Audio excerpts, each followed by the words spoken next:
কিছু মানুষকে কখনো এটাই বুঝাইতে পারলাম না, তোমার টাকার অহংকার কেন তুমি আমার সাথে দেখাবে?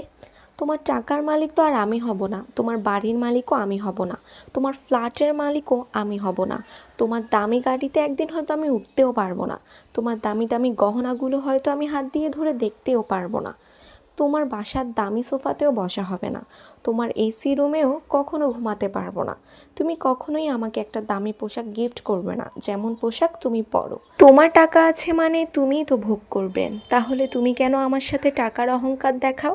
আর যাদের টাকা আছে তারা ভাবে যাদের টাকা নাই তারা শুধু তাদের কথা মতোই চলবে, সব কথা শুনবে, তাদেরকে সম্মান দিবে। টাকা দিয়ে কখনো সম্মান কিনা যায় না। যে আপনাকে সম্মান করবে সে মন থেকে আপনাকে ভালোবাসবে এবং সম্মান করবে। তাই আপনার টাকা আছে বলে এটা মনে করবেন না সবাই আপনাকে ভালোবাসবে। আপনার টাকা তো আপনিই ভোগ করবেন, তাহলে অন্য কারোর সাথে কেন অহংকার দেখাবেন?